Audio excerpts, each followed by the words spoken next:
নমস্কার, your internet school চ্যানেলে তোমাদের সকলকে স্বাগত। তো আজকে আমরা ক্লাস 8-এর রায়ান মার্টিন কোশ্চেন ব্যাংক অনুসারে মডেল সেট 6 এর কোশ্চেন অ্যান্সারগুলোর সমাধান করব। তো দেরি না করে চলো ভিডিওটা শুরু করা যাক। তো প্রথমে বলেছে ফিজিক্যাল সায়েন্সের 1-1 সিসির পরে কেন। উত্তরটা লিখলে হবে, সারাদিন সূর্যের তাপে ভূপৃষ্ঠ গরম হয় এবং সংলগ্ন বায়ুও গরম হয়। দিনের বেলায়ও পৃথিবী তাপ ছাড়ে, কিন্তু সূর্যাস্তের পর সূর্য থেকে আর তাপ আসে না, অথচ ভূপৃষ্ঠ তাপ বর্জন করতে থাকে। ভূপৃষ্ঠ ঠান্ডা হতে কিছুটা সময় লাগে, সূর্য ডোবার সঙ্গে সঙ্গেই ঠান্ডা হয় না, ফলে ভূপৃষ্ঠের উষ্ণতা শিশিরাঙ্কের নিচে নামে না, তাই সন্ধ্যাবেলায় শিশির পড়ে না। গভীর রাত্রে বা ভোরের দিকে ভূপৃষ্ঠ তাপ বিকিরণ করে ঠান্ডা হয়, ফলে ভূপৃষ্ঠ সংলগ্ন বায়ু জলীয় বাষ্প দ্বারা সম্পৃক্ত হয়ে পড়ে, ফলে বায়ুর উষ্ণতা একসময় শিশিরাঙ্কের নিচে নেমে যায় ও শিশির পড়ে। এরপর একের দিয়ে বলেছে বিশুদ্ধ জলে খাদ্য লবণ মেশালে দ্রবণের স্ফুটনাঙ্কের কি পরিবর্তন হবে। উত্তরটা হবে স্ফুটনাঙ্ক বেড়ে যাবে। তিনে বলেছে অনুঘটকের সক্রিয়তা বৃদ্ধির একটি উপায় লেখো। উত্তরটা হবে অনুঘটকের ক্ষেত্রফল বৃদ্ধি। তারপর 1-4 বলেছে তাপমোচী রাসায়নিক বিক্রিয়ার একটি ব্যবহারিক প্রয়োগ উল্লেখ করো।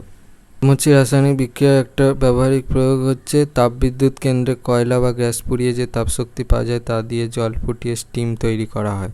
5-টা বলেছে 100 ডিগ্রি সেলসিয়াস উষ্ণতায় বিশুদ্ধ জল অপেক্ষা 100 ডিগ্রি সেলসিয়াস উষ্ণতার জলীয় বাষ্প হাত বেশি পোড়ায় কেন। ডিগ্রি সেলসিয়াস তাপমাত্রার বিশুদ্ধ জল অপেক্ষা 100 ডিগ্রি সেলসিয়াস তাপমাত্রার জলীয় বাষ্প বেশি হাত পুড়ে যাওয়ার প্রধান কারণ হলো লীন তাপ। বিশুদ্ধ জল যখন 100 ডিগ্রি সেলসিয়াস তাপমাত্রায় পৌঁছায় তখন এটি ফুটতে শুরু করে এবং জলীয় বাষ্পে পরিণত হয়। এই অবস্থান্তরের জন্য জলকে অতিরিক্ত তাপ শক্তি শোষণ করতে হয়, যা তার তাপমাত্রা বৃদ্ধি না করেই অবস্থার পরিবর্তন ঘটায়। এই অতিরিক্ত তাপশক্তিকে বাষ্পীভবনের লীনতাপ বলা হয়। 100 ডিগ্রি সেলসিয়াস তাপমাত্রায় জলের বাষ্পীভবনের লীনতাপ প্রায় 540 ক্যালোরি প্রতি গ্রাম বা প্রায় 2260 কিলোজুল প্রতি কিলোগ্রাম।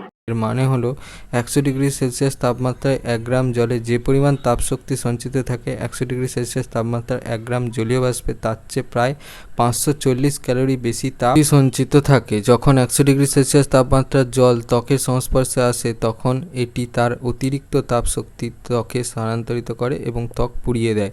কিন্তু যখন 100 ডিগ্রি সেলসিয়াস তাপমাত্রার জলীয় বাষ্প যখন ত্বকের সংস্পর্শে আসে তখন এটি ঘনীভূত হয়ে 100 ডিগ্রি সেলসিয়াস তাপমাত্রার জলে পরিণত হয়। এই ঘনীভবনের সময় বাষ্প তার মধ্যে সঞ্চিত থাকা অতিরিক্ত লীনতাপ প্রতি গ্রাম প্রায় 540 ক্যালোরি ত্বকে ছেড়ে দেয়। এই বিপুল পরিমাণ তাপশক্তি জলীয় বাষ্পের নিজস্ব তাপের সাথে যুক্ত হয়ে ত্বকে স্থানান্তরিত হয়, যার ফলে জল অপেক্ষা জলীয় বাষ্প অনেক বেশি গুরুতরভাবে ত্বক পুড়িয়ে দেয়। এরপর 1-6 পরিচলন ও বিকিরণ পদ্ধতির মধ্যে একটি প্রধান পার্থক্য লেখো।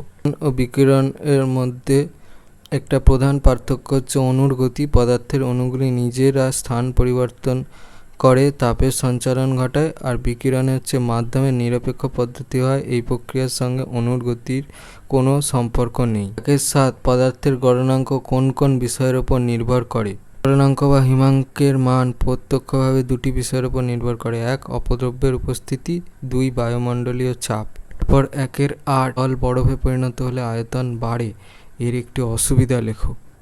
মাঝখানে থাকা জল বরফে পরিণত হলে আয়তনে বেড়ে যায়, এতে অনেক সময় পাথর ফেটে যায়, এই কারণে পাহাড়ে মাঝে মাঝে ধস নামে। আর 1-9 ইগলু বরফের তৈরি হয় কেন।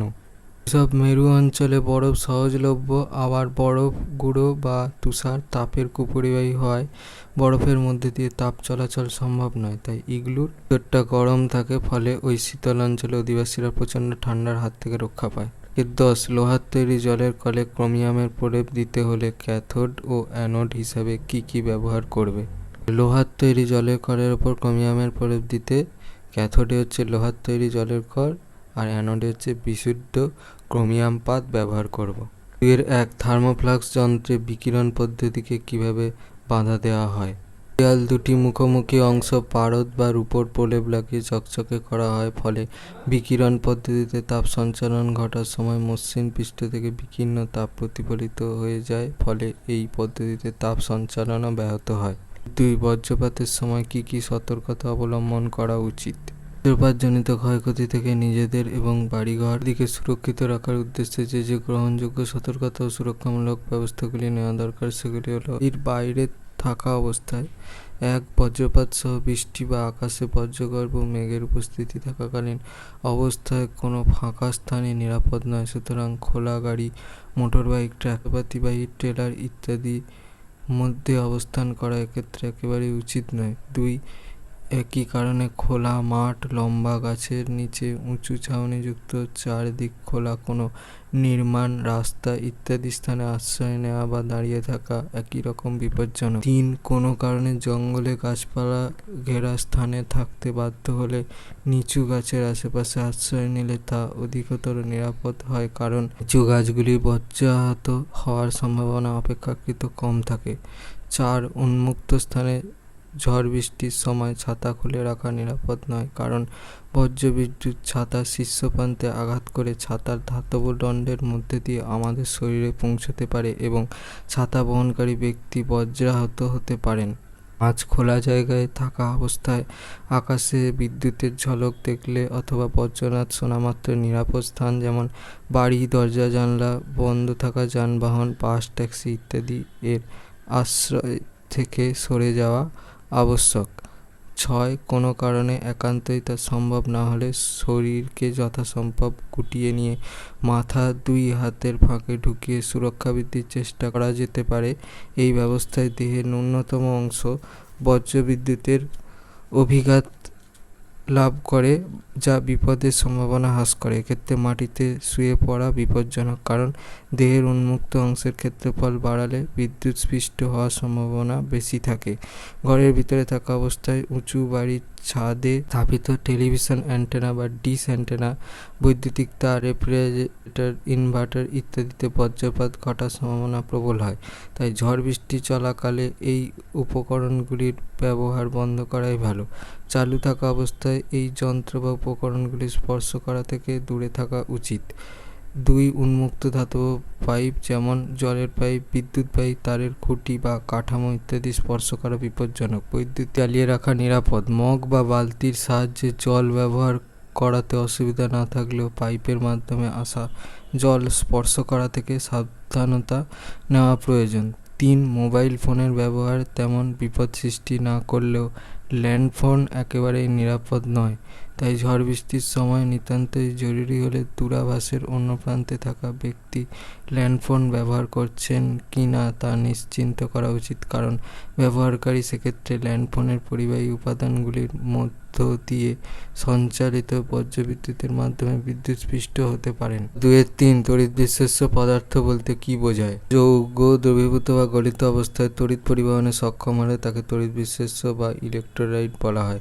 তড়িৎবিশ্লেষ্যের উদাহরণ হলো অ্যাসিড বা ক্ষার দ্রবণ, কোনো লবণের জলীয় দ্রবণ, গলিত NaCl ইত্যাদি। তারপর 2-4, NaCl এর গলিত দ্রবণের মধ্যে দিয়ে তড়িৎ চালনা করলে ক্যাথোড ও অ্যানোডে কি কি উৎপন্ন হবে বিক্রিয়া সহ লেখো। ক্লোরাইড NaCl স্বাভাবিক অবস্থায় কঠিন, কিন্তু গলিত অবস্থায় NaCl এর মধ্যে দিয়ে তড়িৎ পরিবহন করে এবং তড়িৎ বিশ্লেষণের ফল ক্যাটায়ন হিসেবে সোডিয়াম আয়ন Na+ এবং অ্যানায়ন হিসেবে ক্লোরাইড আয়ন Cl- উৎপন্ন করে।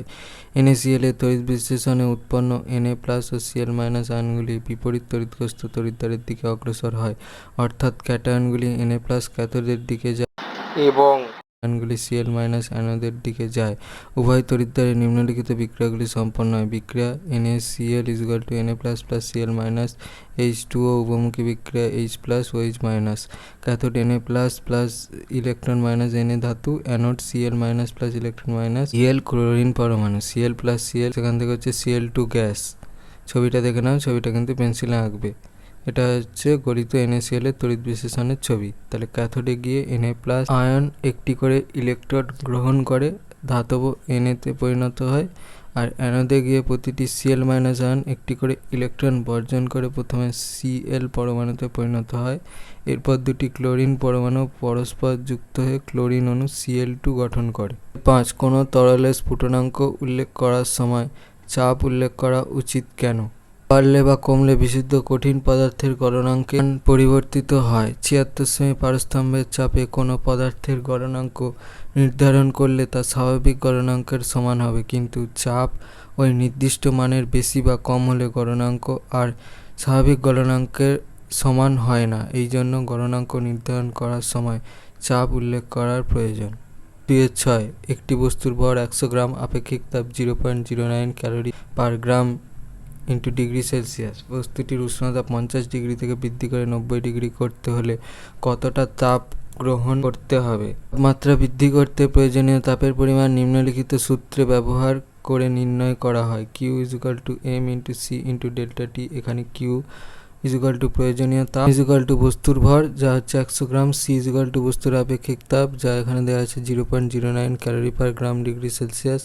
ΔT তাপমাত্রার পরিবর্তন অন্তিম তাপমাত্রা মাইনাস প্রাথমিক তাপমাত্রা 90 degree Celsius minus 50 degree Celsius, তার মানে 40 ডিগ্রি সেলসিয়াস। তাহলে Q = 100 × 0.09 × 40 ক্যালোরি।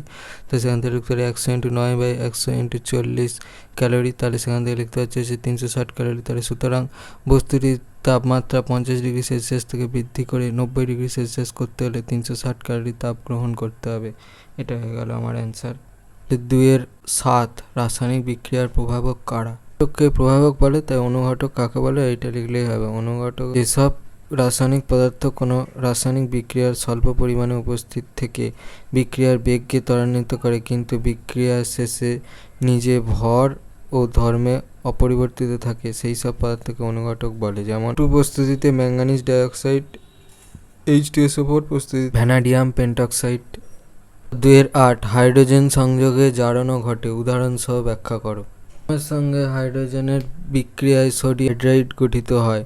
2Na+H2 = 2NaH। এখানে দুটি Na পরমাণু দুটি ইলেকট্রন ত্যাগ করে দুটি Na+ আয়নে পরিণত হয় এবং একটা হাইড্রোজেন অণু বা দুটি হাইড্রোজেন পরমাণু ওই দুটি ইলেকট্রন গ্রহণ করে H- আয়নে পরিণত হয়। জারণ 2Na- 2E- এখান থেকে হচ্ছে 2Na+, বিজারণ H2 + 2E- এখান থেকে হচ্ছে 2H-, অর্থাৎ এখানে Na বিজারক দ্রব্য এবং H2 জারক দ্রব্য হিসাবে কাজ করে। সোডিয়াম হাইড্রোজেনের থেকে বেশি তড়িৎ ধনাত্মক হয়, এরূপ ঘটনা ঘটে। 3-1 জারক ও বিজারক চিহ্নিত করো। এতে বলেছে Cl2 + 2HBr, সেখান থেকে হচ্ছে 2HCl + Br2। বিতে বলেছে Zn + CuSO4, সেখান থেকে হচ্ছে ZnSO4 + Cu। সিতে বলেছে 2Na + H2, সেখান থেকে হচ্ছে 2NaH। প্রথম ইকুয়েশনে জারক হচ্ছে Cl2, বিজারক হচ্ছে HBr। দ্বিতীয় ইকুয়েশনে হচ্ছে জারক হচ্ছে CuSO4, বিজারক হচ্ছে Zn। ইকুয়েশনে জারক হচ্ছে H2 আর বিজারক হচ্ছে Na। 3-2 বলেছে পার্থক্য লেখো অনুঘটক ও উৎসেচক। অনুঘটক উৎসেচক সংজ্ঞা: যেসব রাসায়নিক পদার্থ বিক্রিয়ায় উপস্থিত থেকে বিক্রিয়ার বেগকে ত্বরান্বিত বা মন্দীভূত করে কিন্তু বিক্রিয়া শেষে নিজেরা অপরিবর্তিত থাকে তাদের অনুঘটক বলে। উৎসেচক: যেসব রাসায়নিক পদার্থ সজীব কোষে জৈব রাসায়নিক বিক্রিয়াকে ত্বরান্বিত বা মন্দীভূত করে এবং নিজেরা অপরিবর্তিত থাকে তাদের উৎসেচক বলে। ধর্ম: এরা প্রোটিনধর্মী নয়, এরা প্রোটিনধর্মী। আণবিক ওজন: আণবিক ওজন কম, উচ্চ আণবিক ওজন বিশিষ্ট জটিল গঠনযুক্ত যৌগ। 3-3 তড়িৎ বিশ্লেষণে ব্যবহারিক প্রয়োগ আলোচনা করো। বিশ্লেষণে কয়েকটি গুরুত্বপূর্ণ ব্যবহার হলো: 1 ধাতু নিষ্কাশনে তড়িৎ বিশ্লেষণের সাহায্যে যৌগ থেকে ধাতুকে আলাদা করা হয়, যেমন সোডিয়াম, পটাশিয়াম, ক্যালসিয়াম ইত্যাদি ধাতুর ক্লোরাইড লবণ থেকে গলিত অবস্থায় তড়িৎ বিশ্লেষণের মাধ্যমে ধাতু পাওয়া যায়। 2 ধাতু পরিশোধনে কিছু ক্ষেত্রে ধাতু থেকে অশুদ্ধি দূর করতে এই পদ্ধতি প্রয়োগ করা হয়। অশুদ্ধি দূর না করলে ধাতুগুলির তড়িৎ পরিবাহিতা কম হবে। অশুদ্ধ কপারকে এইভাবে শুদ্ধ করা হয়। 3 তড়িৎ লেপনে বিভিন্ন ধাতুর তৈরি বস্তুকে পরিবেশের বিভিন্ন উপাদানের হাত থেকে রক্ষা করার জন্য ও ধাতুর স্থায়িত্ব বজায় রাখার জন্য এবং সৌন্দর্য বৃদ্ধি করার উদ্দেশ্যে ওই সব বস্তুগুলির ওপর তড়িৎ বিশ্লেষণ পদ্ধতিতে তড়িৎ লেপন করা হয়। 4 শিল্প উৎপাদনে ক্লোরিন, হাইড্রোজেন, অক্সিজেন, ভারী জল ইত্যাদি শিল্প প্রস্তুতিতে তড়িৎ বিশ্লেষণ পদ্ধতি প্রয়োগ করা হয়। লাইফ সায়েন্স পোর্শনে তো একে বলেছে শূন্যস্থান পূরণ করা, একটা বলেছে সিম্বিগোত্রী উদ্ভিদের মূলে ড্যাশ নামক ব্যাকটেরিয়া বসবাস করে, উত্তরটা হবে রাইজোবিয়াম। তারপর 2 বলেছে ড্যাশ নামক মেশিনের সাহায্যে ফসল তোলা, মাড়াই এবং ঝাড়াই সবই করা যায়, উত্তরটা হচ্ছে কম্বাইন হারভেস্টার। তারপর 2 বলেছে জয়া, জয়ন্তী প্রভৃতি জাতের ধান কত দিনের মধ্যে পাকে, উত্তরটা হচ্ছে 116 থেকে 135 দিনের মধ্যে। তারপর 2 বলেছে এনপিকে কি? এর বৃদ্ধি ও ফলন বাড়ানোর উদ্দেশ্যে যে অজৈব সার মাটিতে প্রয়োগ করা হয় তা জমির 3টি প্রাথমিক মৌলের ঘাটতি পূরণ করে। এরা হলো নাইট্রোজেন N, ফসফরাস P এবং পটাশিয়াম K। এদের একত্রে NPK সার বলা হয়। এই সারে 3টি উপাদান বিভিন্ন মাত্রায় মেশানো থাকে। 3.